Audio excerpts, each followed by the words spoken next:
حدیث دی. راوی د حدیث حضرت رفاعه بن رافع زرقی رضی الله تعالی عنه دی. هغه فرمایی کنا یوما نصلي وراء النبي صلى الله عليه وسلم فلما رفع رأسه من الركعة قال سمع الله لمن حمده قال رجل وراءه ربنا ولك الحمد حمدا كثيرا طيبا مباركا فيه فلما انصرف قال من المتكلم قال أنا قال رأيت 37 ملكا يبتدرونها أيهم يكتبها أول. حضرت رفاعه بن رافع زرقی رضی الله تعالی عنه فرمای چې موږ یوه ورځ د نبی کریم صلی الله علیه وسلم پسې مونځ کولو. کله چې نبی کریم صلی الله علیه وسلم د رکوع نه سر راوچت که نو نبی کریم صلی الله علیه وسلم سمع الله لمن حمده وویل.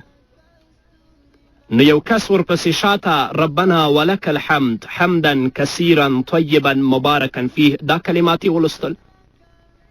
کله چې نبی کریم صلی الله علیه وسلم مونځ تمام کړو نو رسول الله صلی الله علیه وسلم وفرمایل دعا ویونکی څوک و؟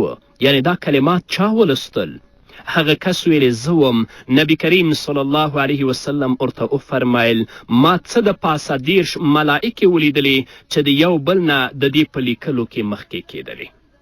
نو په فرضو کې خو د دې کلماتو ویل په دې صحیح حدیث باندې چې په بخاري کې ثابت شول. نو که یو کس دا کلمات په نفلو کې، په سنتو کې، په واجبو کې چې کله د رکوع نه سر پورته کوي د سمع الله لمن حمده ربنا ولک الحمد وروسته وایي هم به الله رب العزت اجر ورکوي. همدارنګه د ابو داود، د ترمذي او د ابن ماجه حدیث دی. راوی د حدیث حضرت عبدالله ابن عباس رضی الله تعالی عنهما دی.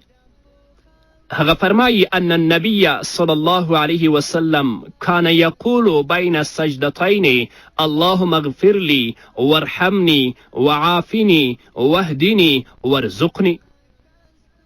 حضرت عبدالله ابن عباس رضی الله تعالی عنهما فرمایی چې نبی کریم صلی الله علیه وسلم به د دواړو سجدو په منځ کې اللهم اغفر لی وارحمنی وعافنی واهدنی وارزقنی دا دعا لوستله. نو که تاسو کولی شئ چې د فرض په مانځه کې د دواړو سجدو ترمنځ دا دعا ولولئ، یا یې په نفلو کې ولولئ، یا یې په سنتو کې ولولئ، یا یې په واجبو کې ولولئ، الله رب العزت به تاسو ته اجر درکوي. همدارنګه د دې پر ځای رب اغفر لی 3 ځلې دا هم تاسو ویلی شئ.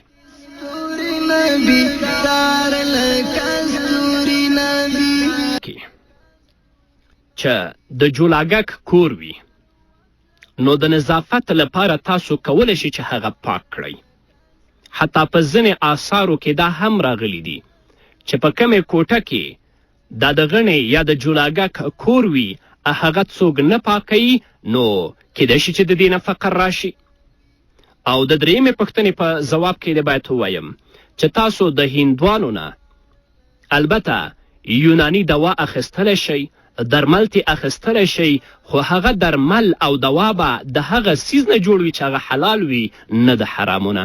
تداوي ترېنه کولی شئ خو داسې نه چې هندوس که ورشئ او د هغه نه تاسو تعویزونه وغواړئ. بل پیغام دیانوي شهید په خپلې فتاوا کې په 2م جلد کې 243مې صفحه کې که د تیارې د وجې نه د قبلې اړخ غلط نشي نو په تیاره کې مونځ کول هیڅ باک نه لري. خو که تیاره داسې تیاره وي چې د ډېرې زیاتې تیارې د وجې نه تا نه د قبلې اړخ غلطیږي نو هلته بیا مونځ صحیح نه دی. هو که د تیارې د وجې نه د قبلې اړخ د ستا نه نه غلطیږي په تیاره کې مونځ کولی شي، هیڅ ستونزه نشته دی. او د 2مې پوښتنې په ځواب کې دې باید ووایم تاسو چې کله غیر مقلد پسې اقتدا کوئ، غیر مقلد که ښې عقیدې والا وي یعنی سلفو ته بد نه وایي او په مسائلو کې د مقتدیانو د مذهب رعایت کوي نو هغه پسې مونځ جایز دی. کله چې هغه رفع الیدین کوي یا امین بالجهر وایي نو په رفع الیدین کې باید تاسو د خپل د امام په مسلک باندې عمل وکړئ، یعنی تاسو رفع الیدین هم مه کوئ او همدارنګه امین بالجهر مه وایئ. بل پیغام به واورو. مهر دی چې دا د خویندو حق دی، دا نه د پلار حق دی، نه د ورور حق دی، نه د تره حق دی، نه د مور حق دی.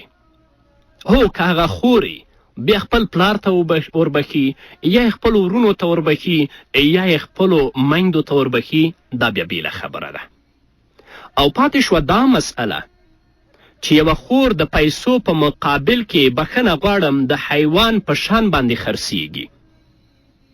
لکه څنګه چې په څارویو باندې قیمت ایښودل کیږي همدارنګه په خویندو باندې قیمت ایښودل کیږي او هغه پیسې هغې خور ته نه ورکول کیږي، یا یې پلار په جب کې اچوي بغیر د رضا د لور نه، یا یې ورور په جب کې اچوي بغیر د رضا د خور نه. دا حرامې پیسې دي او ځینې کسان خو لا پرېږده چې کله په خپل خور او لور باندې پیسې واخلي بیا حج ته هم پې رواني او دوکانونه هم پې جوړوي. نو که مهر وټاکل شي خور ته یا لور ته او هغه مهر پلار واخلي د خپلې لور ته تسلیم کړي، هیڅ باک په دې کې نشته، یا لور خپل پلار ته وبخي په دې کې هیڅ باک نشته دی. خو چې د حیوان غوندې خرڅیږي، خور پې راضي نه وي، لور پې راضي نه وي، پیسې پلار او زوی په خپل جیب کې اچوي، د خپل مصرفونه پې کوي، حج ته او دوکانونه پې جوړوي، دا پیسې د دوی لپاره حرامې دي. او زه دا نشم ویلی چې مونځ روژه به یې نه قبلیږي، ګنهګار دی. او د دویمې پوښتنې په جواب کې دې باید ووایم چې علامه لودیانوي شهید په خپلې فتاوا کې په 6 جلد کې 294 صفحه کې لیکلی دي کله چې تاسو یو کار په ټیکه باندې واخلئ بیا تاسو غواړئ چې هغه ځای ته مزدوران ورولېږئ، هغونه تاسو د هر مزدور په سر باندې 100 روپۍ اخلئ، خو دا مزدور هغه کار ته تاسو ورمعرفي کوئ، تا مزدور هغه ځای نه دی لیدلی، بیا مزدور ته تاسې 50 ورکوئ یا 60 ورکوئ. که چیرې د دواړو طرفونو نه پیسې مقررې کړې شي نو بیا جایز دی، او که مقررې نه هغه بیله خبره ده. بل پیغام ونه کې چې ځان موټر ته واچې یا ځان کمې کوهي ته ګزار کې، دا شیطان دی. ته اعوذ بالله من الشیطان الرجیم بسم الله الرحمن الرحیم ډیر لوله، ان شاء الله د شیطان د وسوسو او د شیطان د فاسدو حرکاتو نه به الله رب العزت تا په خپل حفظ و امان کې وساتي.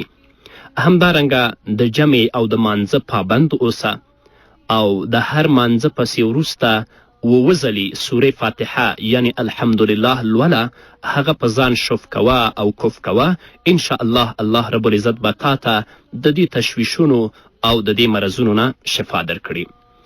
همدارنګه زمونږ یوې خور د سپین بولدک نه پیغام پریښی و، 3 پوښتنې درلودلې. لومړنۍ پوښتنه یې دا وه چې زمونږ په کلي او په کور کې وای دا رواج دی چې کله په یو کور کې مړی وشي نو بیا خلک وایي چې دا مړی ځان پسې 15 کسان نور هم کش کوي، نو بیا ورځي د هغه د قبر په شاوخوا کې میخونه او کوکې ټکوهي تر څو چې دا 15 کسه ځان پسې کش نه کړي. ګورې خورې، مرګ او ژوند دا د الله رب العزت په لاس کې دی. کله چې الله رب العزت د چا ژوندون او حیات وغواړي، که ټوله دنیا راټوله شي چې هغه له منځه یوسي څوک یې له منځه نشي بولی. همدارنګه الله رب العزت چې چاته مرګ راولي، که د دنیا او د نړۍ طبیبان او قدرتمند راټول شي چې هغه ته ژوند او حیات ورکړي نشي ورکولی. الله وایي چې کله د دوی اجل راشي نه وروسته کیږي او نه مخکې کیږي، نو هغه چې مړ دی دا د الله رب العزت فیصله ده، خښې کړئ. هغه دا نشي کولی چې د خپل کورنۍ نه یا د خپلوانو نه 15 کسان نور ځان پسې کش کړي او تاسې لاړ شئ هلته میخونه او کوکې ټکوهئ. دا شرکي عمل دی، د اسلام د مقدس دین نه خلاف عمل دی، د رسول الله د ویناو نه خلاف عمل دی. د دې عمل نه ځان وژغورئ. دویمه پوښتنه یې دا وه چې وای دلته د خلکو په ژبه باندې دغه خبره مشهوره ده که چا په یو ورځ کې د لاسونو او د پښو نوکان واخیستل نو هغې کورنۍ کې فقر راځي. د اسلام په مقدس دین کې بدفالي نشته دی. تاسو کولی شئ چې په یوې ورځ کې د پښو نوکان هم واخلئ او د لاسونو نوکان هم واخلئ.